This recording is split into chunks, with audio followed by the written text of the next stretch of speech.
Narration Elisabeth Chouvalidze.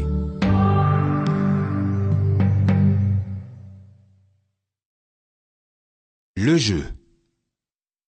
La plupart des gens considèrent la vie comme une bataille. Or la vie n'est point une bataille, mais un jeu. C'est un jeu, cependant, où l'on peut gagner si l'on possède la connaissance de la loi spirituelle. L'Ancien et le Nouveau Testament nous enseignent avec une clarté merveilleuse les règles du jeu. Ce jeu s'appelle « donner et recevoir ». Tout ce qu'un homme sème, il le récoltera. Ce qui signifie que ce qu'un homme donne par la parole ou par l'action lui sera rendu. Ce qu'il donne, il le recevra. S'il sème la haine, il recevra la haine. S'il aime, il sera aimé en retour. S'il critique, il ne sera pas épargné à son tour. S'il ment, on lui mentira. S'il triche, il sera volé. On nous apprend aussi que l'imagination joue un rôle primordial dans le jeu de la vie. Garde ton cœur et ton imagination plus que toute autre chose, car de là viennent les sources de la vie. Ce qui signifie que ce que l'on imagine se concrétise tôt ou tard dans son quotidien au cours de sa vie. Je connais un monsieur qui redoutait une certaine maladie. C'était une maladie très rare et difficilement contagieuse, mais il se la représentait sans cesse à l'esprit. Il lisait des articles à ce sujet, si bien qu'un jour, elle se manifesta dans son corps, et il mourut, victime de son imagination déréglée. Nous voyons donc que, pour jouer avec succès au jeu de la vie, il nous faut bien diriger notre imagination. Celui dont l'imagination a été entraînée à ne se représenter que le bien, attire dans sa vie tous les désirs justes de son cœur. La santé, la richesse, l'amour, les amis, la parfaite expression de soi, et finalement, la réalisation du plus haut idéal. L'imagination a été appelée les ciseaux de l'esprit. En fait, elle découpe sans cesse, jour après jour, les images que l'homme construit et forme. Tôt ou tard, il rencontre sur le plan extérieur ses propres créations. Pour former convenablement son imagination, l'homme doit connaître la nature des opérations de son esprit. Les Grecs disaient « Connais-toi toi-même ». L'esprit comprend 3 plans, le subconscient, le conscient et le superconscient. Le subconscient n'est que puissance sans direction. Il est semblable à la vapeur ou à l'électricité et accomplit ce qu'on lui commande. Il n'a point de pouvoir intrinsèque. Tout ce que l'homme ressent profondément ou imagine clairement est imprimé dans son subconscient et se manifeste dans le moindre détail. Le conscient a été appelé esprit mortel ou charnel. C'est l'esprit humain qui voit la vie telle qu'elle apparaît. Il voit la mort, les désastres, la maladie, la pauvreté et les limitations de toutes sortes, et il imprime tout cela dans son subconscient. Le superconscient, c'est le plan des idées parfaites.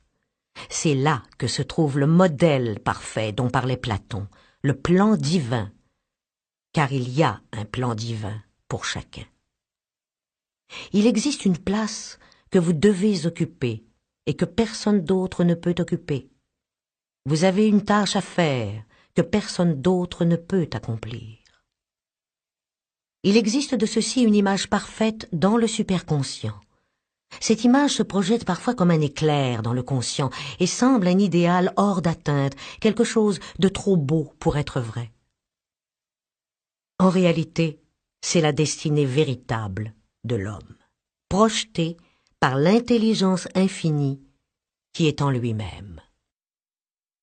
Beaucoup, cependant, ignorent leur véritable destinée et s'efforcent vers des choses, des situations qui ne leur conviennent pas et qui ne leur apporteraient qu'échec et mécontentement s'ils arrivaient à les posséder. Nos paroles jouent un rôle capital dans le jeu de la vie. Bien des personnes ont été la cause directe de l'échec de leur vie par leurs paroles inconsidérées, blessantes, malveillantes. C'est ainsi qu'une dame me demanda un jour pourquoi sa vie était devenue pauvre et étriquée. Elle avait eu un foyer rempli de jolies choses et possédait alors beaucoup d'argent.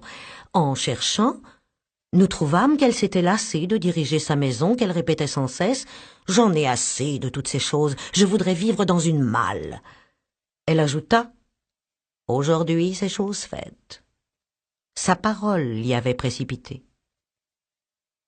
Le subconscient n'a point le sens de l'humour, et les gens provoquent souvent leur malheur par leurs plaisanteries.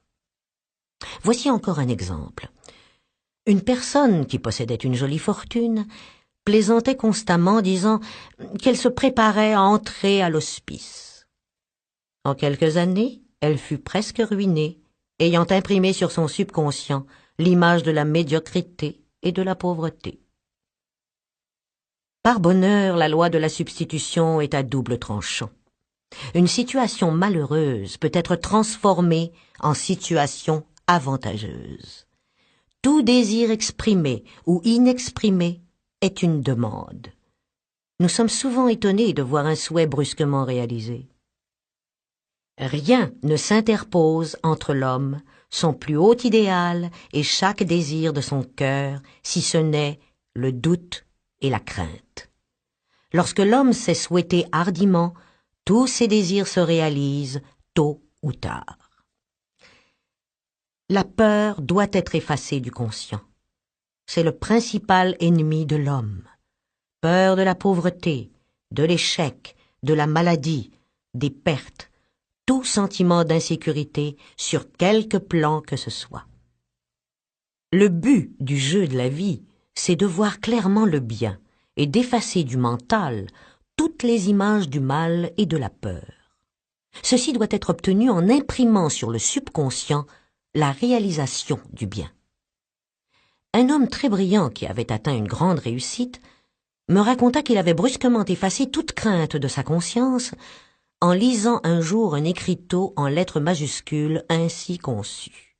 « Ne vous inquiétez pas, cela ne se produira probablement jamais. » Ces mots frappèrent de façon indélébile son subconscient.